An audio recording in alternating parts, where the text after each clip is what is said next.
Arkadaşlar herkese selamlar. Ya bugün video çekmek yoktu aslında ama hazır dışarıdaydım. Uber yapıyordum ekstradan. Böyle birkaç bir şey bir anda aklıma geldi. O yüzden kısa da olsa bir konuşmak istedim. Buraya gelmeyi düşünen arkadaşlar için ya da aslında genelde yurt dışına çıkmak isteyen arkadaşlar için. Yani Türkiye'den düşündüğünüz zaman durum nasıl? Buraya gelip bu süreçte yaşadığınız zaman durumlar nasıl? Yani herkes biraz toz pembe gibi düşünebiliyor. Yani buraya geldikleri zaman ilk insanlar da o havaya girebiliyor. Ama sonrasında işler biraz daha farklılaşıyor. Böyle direkt konuya girdim ama son zamanlarda çok fazla gördüğüm videolardan yola çıkaraktan biraz bu açıklamayı yapmak istedim ben. Ya özellikle bu işte Türkiye'de avukattım, işte Hollanda'ya gittim, işte örnek veriyorum Avustralya'ya geldim. İşte kuryelik yapıyorum, yemek dağıtıyorum. İşte şu kadar saat çalışıyorum. Ondan sonra işte iyi tarafı ne? İşte başımda herhangi bir müdür yok, şu yok, bu yok vesaire. İşte günde 200 dolar kazanıyorum, 200 euro kazanıyorum, 250 dolar kazanıyorum. Artık her neyse oranın para birimi. Ya bu tarz videoları çok fazla artık görmeye başladık.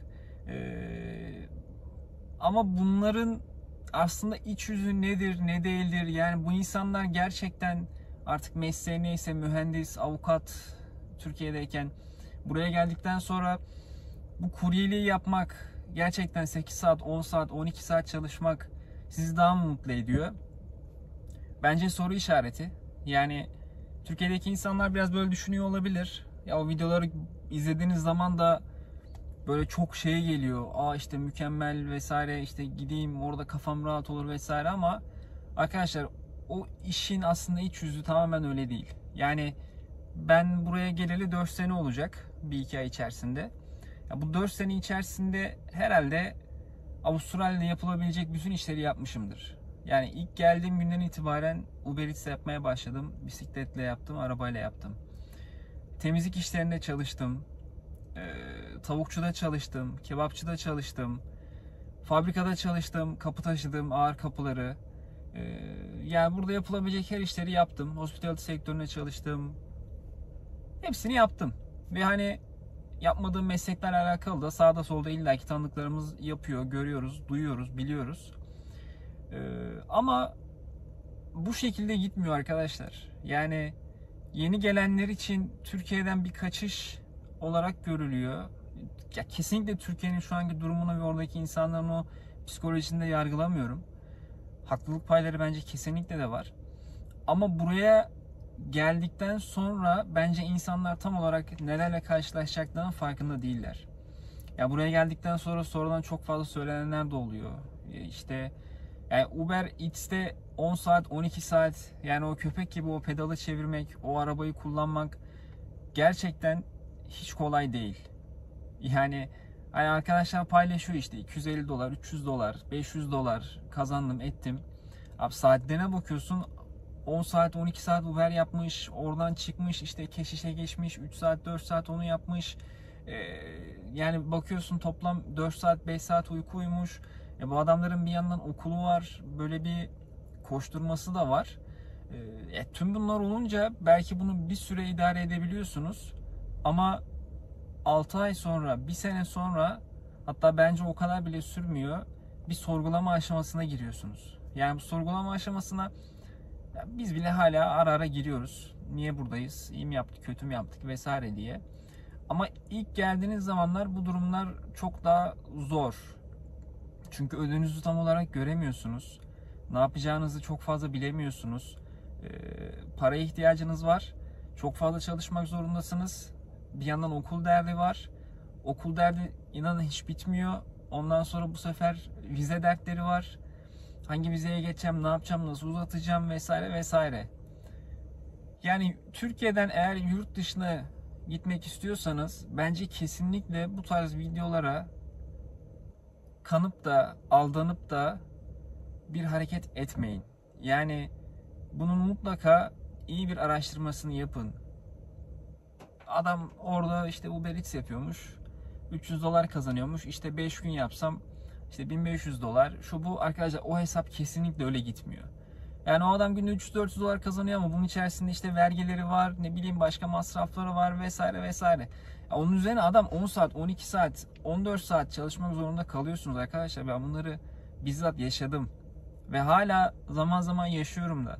Yani ben 3 senenin sonunda biraz bu durumdan kendimi kurtarabildim. Yani Türkiye'de kendi mesleğimle alakalı sabah 9 akşam 5 bir iş bularak 3 senenin sonunda ama rahatladım. Yani bu herkes için tabii ki 3 sene sürecek diye bir şey yok. Buraya geldikten sonra 6 ay 1 sene sonra çok güzel kendi mesleğiyle alakalı işler bulup çalışan arkadaşlarımız da var. Ama bunu yüzdeye vurduğunuz zaman inanın ki bu yüzde çok düşük. Yani buraya çalışma vizesiyle vesaire gelenler haricinde söylüyorum ben. Ki gelenlerin %90'ı 95'i zaten öğrenci vizesiyle geliyor.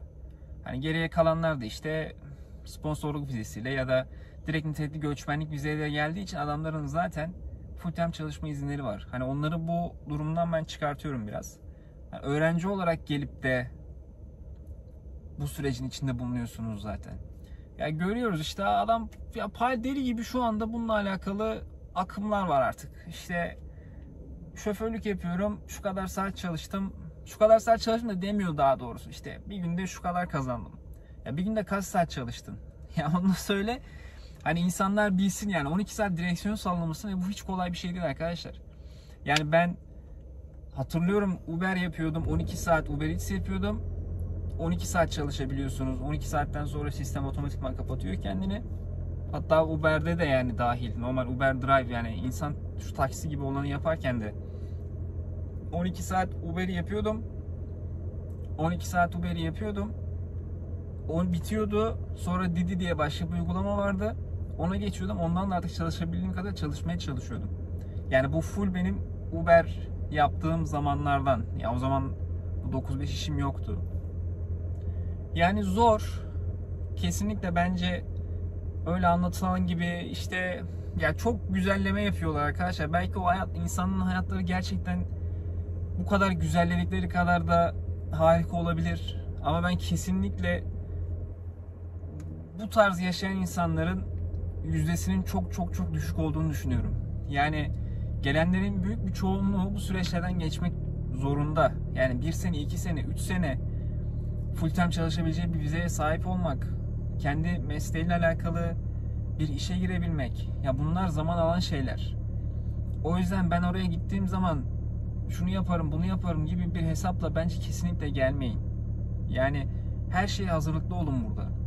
Gerçekten çok çalışmanız gerekiyor. Yani dün hatta haber vardı.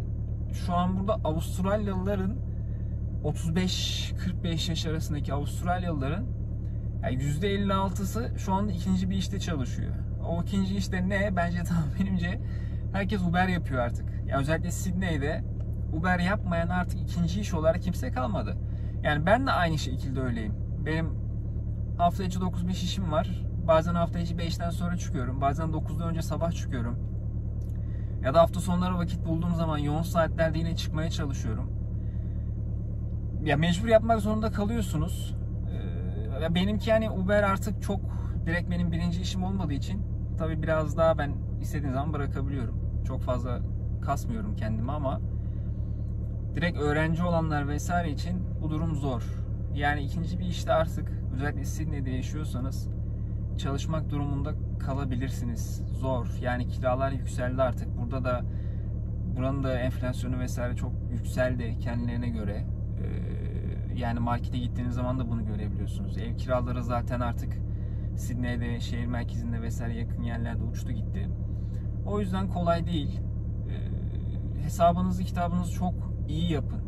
Yani bu tarz şeylere kanmayın. Çok fazla var. Yani Amerika'da, Kanada'da, işte Avustralya'da, Avrupa'da, Hollanda'da, Almanya'da, şurada, burada vesaire artık bu videolar o kadar çok fazla arttı ki ya insanlar bir an önce kapağı atayım yabancı bir ülkeye, oraya gideyim ve orada çok mutlu olurum düşüncesiyle geliyorlar. Sonra çok yüksek geliyor insanlar buraya. Yani tamam hayatım kurtuldu vesaire ama arkadaşlar aslında burada sıfırdan bir hayata başlıyorsunuz. Yani her şeyi tekrardan dizayn etmeniz gerekiyor. Ve bunun da tabii ki kendine göre zorlukları var. O yüzden bunları bence göz önüne alarak bir karar verin. Ya ben kesinlikle hani gelmeyin işte artık şöyle hani Almancılar gibi konuşmak da istemiyorum. Ama işin bir de bir gerçekçilik tarafı var. Yani bunu da mutlaka göz önünde bulundurmanız lazım. Hayal tabii ki kurun. Hayal kurmak çok güzel. Ama ben her zaman bir gerçekçi olma tarafım da var maalesef. Yani gerçekçi de olun. Boşa hayal de kurmayın. Yani iyi düşünün, iyi planlayın. Umarım tabii ki herkes çok güzel işlerde çalışabilir. Çok güzel bir hayat kurabilir. Yeni bir ülke, yeni bir kültür. Nereye giderseniz gidin. Umarım herkes başarılı olur. Ama bu iş bu kadar kolay değil. Ya bunu bilin. Ya bizim 4 sene, 5 sene oldu. Uğraşıyoruz, çabalıyoruz. İnşallah çabalarımızın, uğraşmamızın karşılığını alırız. Ama ilk 2 sene, 3 sene özellikle yeni gelenler için çok zor.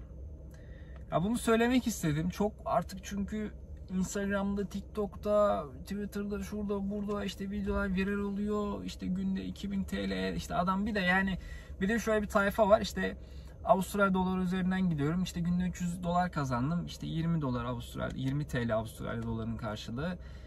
İşte kaç yapıyor? 300 dolar, 6000 lira işte günde para kazandım Avustralya'da bir günde. Türkiye'deki adam diyor ki o wow işte diyor günde diyor 6000 TL diyor para kazanmış diyor. Tamam mı arkadaşım, yani o adamın giderleri de burada dolarla. Ya bunu clickbait olarak yapıyorlar. Hani insanlar çünkü hakikaten merak ediyorlar, tıklıyorlar insanlar. İzlenme pahasına bunu yapıyorlar. Çoğu gerçek hayatlarını kesinlikle yansıtmıyor. Yani böyle sanki her şey güllük gülistanlıkmış gibi. Sanki işte Avustralya'ya geldi ve her şey mükemmel artık. İşte geziyor, tamam, tabii ki gezilir, tozulur. Bunlar olmaz demiyorum ama ya sanki hep böyleymiş gibi yansıtıyor insanlar. Ya kesinlikle böyle değil. O yüzden tekrar söylüyorum. Planınızı, programınızı iyi yapın. Bu tarz videolara aldanmayın. Instagram'da da görüyorum ben. Yani insanların hayalleriyle çok fazla oynuyorlar.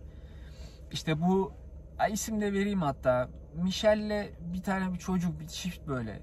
Arada düşüyor önüme böyle. İşte Avustralya'da vatandaşlık fırsatı. İşte Avustralya'dan müjdeli haber sonunda geldi. İşte şu Almanya'da şunu kabul ediyor artık vesaire. İşte işte ne bileyim Avustralya'da işte 50 tane mühendis. Sallıyorum şu an ama bu tarz konsepti bu yani adamların. İşte şu kadar mühendis kabul edeceklermiş, başvurular başladı falan filan. Ya ben bunların kesinlikle ve kesinlikle bir izlenme, tıklanma uğruna, yani bu adamlarla arkadaşlar, bu adamlarla konuşup bu adamların söylediği şeyler sayesinde iş bulup gidip gerçekten oraya yerleşen oldu mu? Ya bilen, duyan biri varsa ya lütfen benimle de paylaşsın.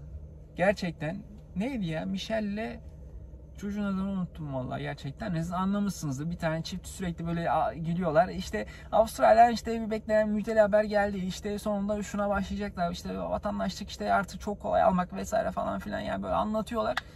Yalan arkadaşlar. Yani yalan. Ben en azından Avustralya tarafı için söyleyeyim. Yok öyle geldim bir sene 2 sene vesaire. Dediğim gibi bu sponsorluk ya da nitelikli göçmen vizeleri haricinde geldiğiniz zaman böyle bir söz konusu değil. Bunlara inanmayın. Başka da bir şey söylemek istemiyorum. Sadece bu durum artık böyle beni çok... Yani bu süreçleri ben tamamen yaşadığım için, bildiğim için artık 4 senedir insanlar da buna çok inanıyor. Altta bazen giriyorum, yorumlarına bakıyorum. Abi işte gelsek şöyle olur mu? Yazıyorlar o insanlara. Şu kadar kazansam işte şunu yapsam, bunu yapsam. Arkadaşlar Avustralya'ya geldiğiniz zaman Avustralya ile alakalı uzun vadeli bir plan yapamayacağınızı acı gerçeklerle öğreneceksiniz. Ben öğrendim. Benim öğrenmem 3 sene sürdü. Yani burada çok fazla değişiklikler oluyor. Her şey anlık çok değişebiliyor. O yüzden uzun vadeli plan yapamıyorsunuz. Neyse, böyle bir arabadayken, ben de Uber yaparken bir anda dedim ki bir çekeyim video ve insanlara hem boş vaatlere kanmamalarını hem de bu aldatıcı videolara inanmamaları için tekrardan bir söylemde, açıklamada bulunmak istedim. Dikkat edin arkadaşlar. Bu tarz şeylere inanmayın. Zor çalışmak zorundasınız. Çok çalışmak zorundasınız. Yurt dışına gittiğiniz zaman sizi çok daha farklı challenge'lar, zorluklar bekliyor. Bunlara hazırlıklı olun. Hiçbir şey güllük gülistanlık kesinlikle değil. Kendinize iyi bakın. Hoşça kalın. Görüşmek üzere arkadaşlar.